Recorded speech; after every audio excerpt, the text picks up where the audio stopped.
दोस्तों, किसी को कामयाबी बहुत जल्दी मिल जाती है और किसी को कामयाबी मिलने में बहुत ही समय लगता है और किसी को मिलती भी नहीं। हम सब बहुत मेहनत करते हैं, लेकिन कभी कभी हमारे मेहनत के हिसाब से हमें उसका फल प्राप्त नहीं हो पाता है। और आपने देखा होगा कि कुछ लोग थोड़ा ही परिश्रम किए और वे लोग बहुत आगे निकल गए। आप कहते भी होंगे, अरे वह तो पढ़ने में मेरे से धीमा था लेकिन फिर भी हमसे आगे निकल गया।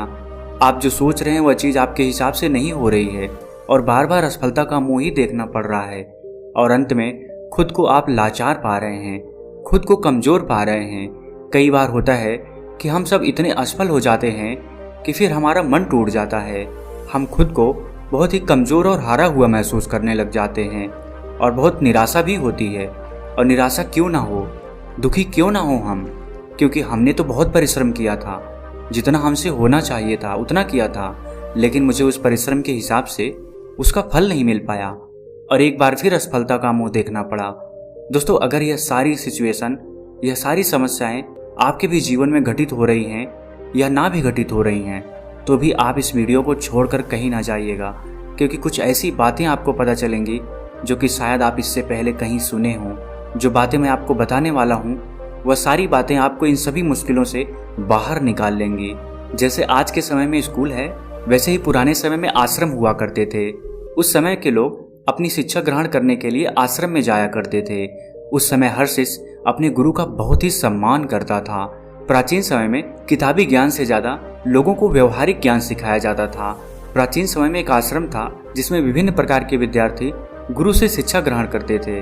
आश्रम से सभी बच्चे शिक्षा ग्रहण करने के बाद अपने अपने राज्य को वापस लौट जाते थे। उन्हीं शिष्यों में राजवीर नाम का एक शिष्य था। वह भी अपने गुरु से शिक्षा ग्रहण करने के बाद अपने राज्य वापस लौट आता है। वापस आने के बाद सभी लोग अपने अपने राज्य में अपने अपने कामों में वापस लग जाते हैं। धीरे धीरे समय बीतता गया, राजवीर और बड़ा होने लगा। उसके परिवार की दशा पहले से ही अच्छी नहीं थी। राजवीर के घर वालों ने भी यही सोचा था कि राजवीर आश्रम से जब शिक्षा ग्रहण करने के बाद आएगा तो वह बहुत ही कामयाब बनकर आएगा, अच्छे से अपने परिवार का पालन पोषण करेगा। लेकिन राजवीर के साथ ये सारी बातें उल्टी हो रही थी। वह आश्रम से शिक्षा ग्रहण करके तो आया था, लेकिन जब वह काम की तलाश में दूर दूर जाता तो उसे कोई काम नहीं मिलता था। छोटी छोटी चीजों में वह असफल हो जाया करता था। राजवीर एक बार एक राजा के यहाँ गया हुआ था, क्योंकि राजा अपनी सेना में नए सैनिकों को भर्ती कर रहा था। राजवीर भी राजा की सेना में भर्ती होने के लिए राजा के महल पहुंच जाता है। राजवीर जब राजा के अधिकारियों के सम्मुख प्रस्तुत होता है अपनी योग्यता को साबित करने के लिए, तो उसके हाथ पैर कांपने लगते हैं। यह देख राजा के अधिकारी उसे बाहर कर देते हैं। उससे कहते हैं कि तुम राजा की सेना में भर्ती होने लायक नहीं हो अभी। दोस्तों, इस बात से राजवीर बहुत ही निराश और हताश हो जाता है, क्योंकि उसके जीवन में अगर कोई उम्मीद भी बची हुई थी तो यही एक थी। इसके बाद वो अपने घर दुखी मन से वापस लौट आता है। घर वापस आने के बाद उसे पड़ोसियों के ताने सुनने को मिलते हैं। लोग कहते हैं कि राजवीर तो बहुत पढ़ा लिखा है, पर इसे कोई काम नहीं मिल रहा है। कोई कहता है कि ये तो आश्रम में ठीक से पढ़ा ही नहीं होगा, और कुछ लोग तो यहाँ तक कि कहने लगते हैं कि इसकी सोचने समझने की शक्ति ही कम है, इसलिए इसका दिमाग सही तरीके से काम नहीं कर पा रहा है। मतलब लोग उसे तरह तरह के ताने मारते थे। इस बात से राजवीर बहुत ही ज़्यादा परेशान हो गया था। एक दिन उसके मन में आत्महत्या करने का विचार भी आने लगा। फिर जैसे तैसे उसने खुद को संभाला। उसने अपनी समस्या एक दोस्त से बताई। दोस्त ने कहा, राजवीर, तुम एक बार फिर आश्रम में अपने गुरुजी से मिलने जाओ और तुम उन्हें अपनी सारी समस्या बताओ, वह तुम्हारी सारी समस्याओं का निराकरण कर देंगे। राजवीर तो पहले हिचकता है कि आश्रम गए हुए बहुत दिन हो गए, पता नहीं गुरुजी मुझे पहचान पाएंगे कि नहीं। लेकिन जैसे तैसे वह हिम्मत जुटाकर आश्रम चला जाता है। वहीं पर उसे वही पुराने गुरु मिलते हैं जिन्होंने राजवीर को बचपन में पढ़ाया था। गुरु अब बूढ़े हो चले थे। राजवीर उन्हें अपनी सारी समस्या बताता है।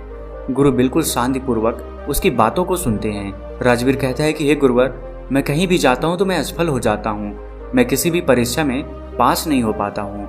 मैं अपना अध्ययन भी बहुत ही अच्छे तरीके से किया था, फिर भी मैं असफल होता जा रहा हूँ, खुद को लाचार पा रहा हूँ। हमारे दिमाग में तमाम तरह के नकारात्मक विचार जन्म ले रहे हैं। गुरु कहते हैं कि राजवीर, मैं तुम्हें एक कहानी के माध्यम से तुम्हारी सारी समस्याओं को दूर कर दूंगा, उसे तुम ध्यान पूर्वक सुनना। गुरु कहते हैं कि एक चरवाहा जंगल में बकरियां चराया करता था। बकरी चराते चराते वह जंगल में इतना आगे निकल गया कि उसे शेर का एक छोटा बच्चा मिला। उसने अभी आंखें भी नहीं खोली थी।